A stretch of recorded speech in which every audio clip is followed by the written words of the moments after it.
Hey, welcome back to Black Lab Garage.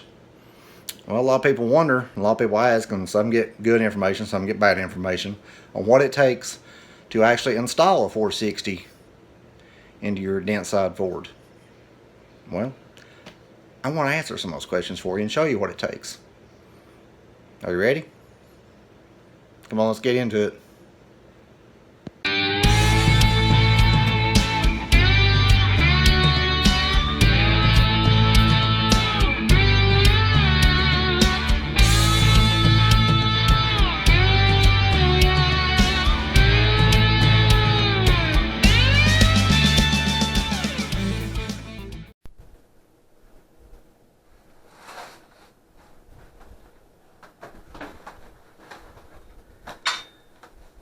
Okay, there is so much bad information out there about how to put a 460 into a 73 to 79 Ford truck.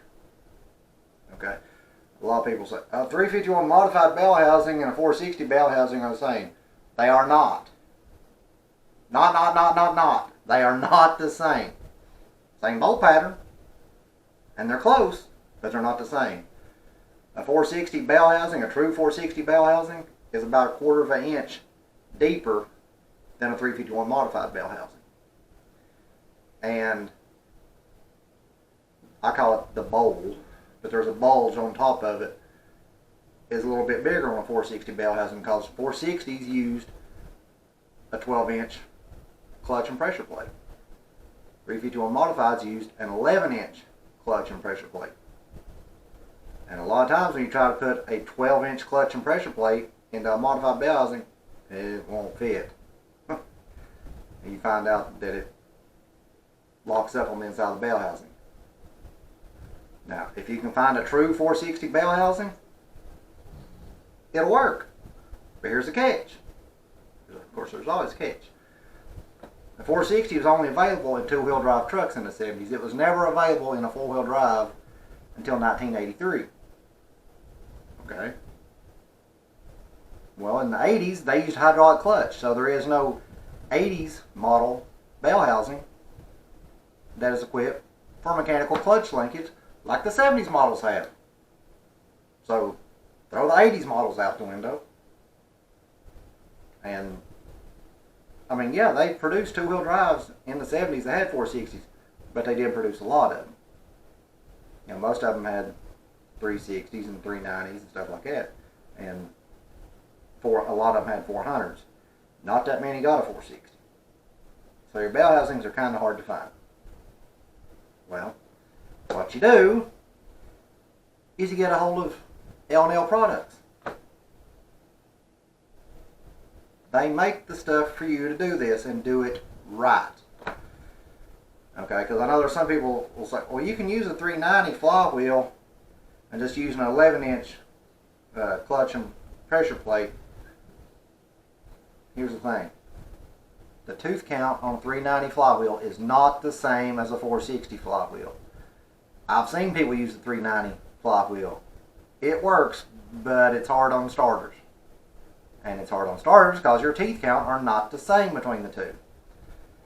And the 460 flywheel sticks, if you're looking at the back of the crankshaft, the 460 flywheel sticks out further back. Then the 390 flywheel moves it further up. That's why people use them.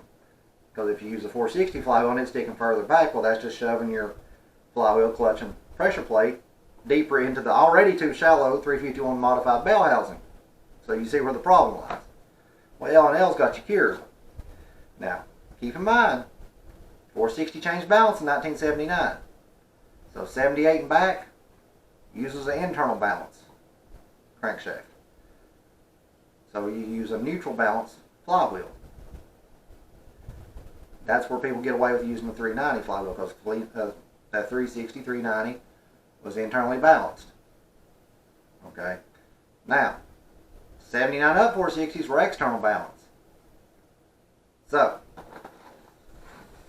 you call L&L, and look, made in USA. And this here's for external balance, so it's 04385X.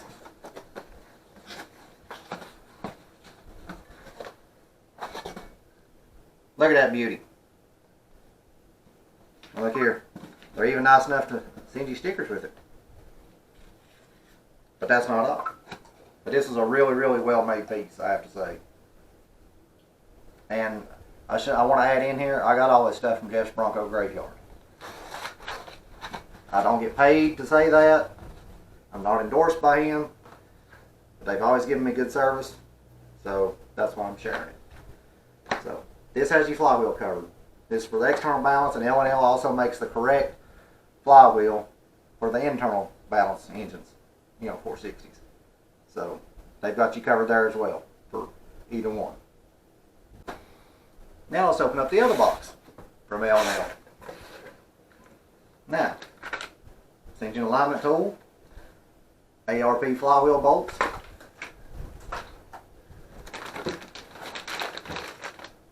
there's the 12-inch clutch disc,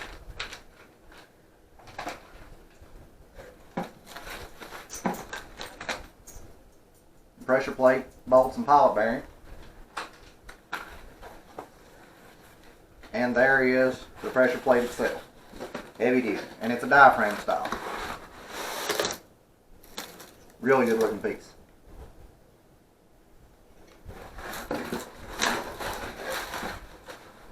And there's stickers in here too.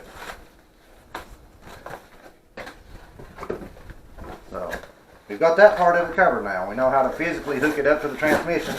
Of course, if you have an automatic, if you have a C6, well, I mean, you don't have to, just put the flex plate on the back of the 460 that matches the engine, either internal balance flex plate or external balance flex plate. It's a completely different ball game when you got a straight shift, but if you got an automatic, it's no problem. Just put the correct flex plate on it. So we got hooking it to the transmission covered. So now how do we bolt it to the truck? Well, to answer that question, that depends on whether you got a two-wheel drive or a four-wheel drive. Now, some of you guys want to make your own mounts or whatever. That's fine. Hey, have at it. I'm not. Okay? Now, if you got a four-wheel drive, L&L makes that pretty simple too. But here's the kicker now. These are the mounts. They bolt straight onto a 460, and they drop right down on, like on the engine stands, that bolt to your frame rail for a 351 modified or a 400. You just bolt these onto your 460, leave the factory engine stands in it, and use these, and they drop right down on it. Now, if you're working on a, say, 77 back, they had a FE in it, these won't work. But now if you go to the junkyard and get you some engine stands off of a truck that had a modified or a 400 in it, then you can use these. You just have to change the engine stand. Same thing with the 6-cylinder. You gotta change the engine stands. Basically, all the engine stands except for the 351 modified or 400, you gotta change to use these. Now they do sell their own fabricated engine stands if you can't find a set. Well, they've got engine stands that bolt to your frame and use their mounts and stuff. So you can go that route. But if you got a junkyard near you that has some, just find one that had a 351 modified or a 400 and use these mounts and drop them in. Now, some guys have reportedly tore these apart. I know they say they got a lifetime replacement on them if you do. But I know Bronco Graveyard offers a heavy duty engine mount that bolts in, and it uses a round polyurethane mount and a bolt goes through it. And the beauty of them is if you do tear them or whatever, you can replace just the urethane part of it. You can unbolt it, take it apart, replace the urethane, bolt it back together. So if you do want something heavier, you can use those as well. If you've got really high horsepower, 460 or something. Now let me go outside and show you what the 351 modified 400 engine stands look like. We'll go here and I'll show you on my old four-wheel drive. Now to use the L&L 460 mounts, you have to have the engine stands off of a truck that had a 351 modified or a 400 in it. This is what those engine stands look like. Now what about the two-wheel drive guys? Say like my white truck, F350. Well, we got that covered too. Transdac.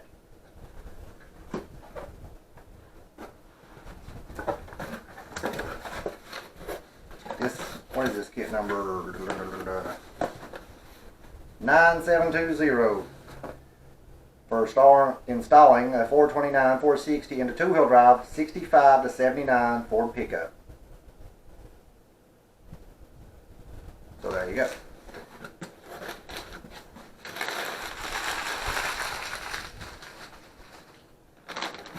And basically, there's your piece that bolts on the engine. One for each side. And then it comes with stands that bolt on the frame on each side. And once you've got those bolted in, all your thing bushings and a sleeve. And then you put a bolt through it to hold it. They use a whole bag of bolts. I was just showing you what it uses. But so there's your two-wheel drive. So we've got it hooked to the transmission. We've got it set in the truck now. What's the other things that we have to have? Well, as far as radiator, well, you can still use the same radiator. Most of the time, the 460 lower radiator hose will work. The modified one won't. We'll just get you a 460 lower radiator hose, and they'll bolt right on. The upper radiator hose, you can use the 351 modified 400 radiator hose and use the 351 modified 400 water neck on the 460 intake. I've had the best luck doing that, so that's got that covered. Now, alternator and power steering, that's a different story. The brackets do not interchange off of a 351 modified 400 to a 460. Now, if you have the regular old Ford style power steering pump, the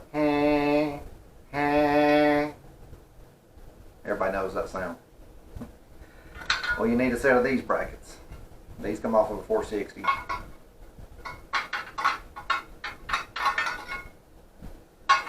Well, it'll probably help if I turn it the right way. Overlook me, it's been a long day, okay? They go together like that, and your power steering pump bolts in from back here. But these bolt to the 460 water pump and cylinder head. Now, if you're using a Saginaw pump, completely different bracket, and the only place to find those brackets usually is on a van or motorhome. And they're a lot harder to find. It's a better power steering pump, I will say that, but the brackets are harder to find. If you got a regular Ford pump though, just find these brackets off of a Ford truck that had a 460. Alternator bracket.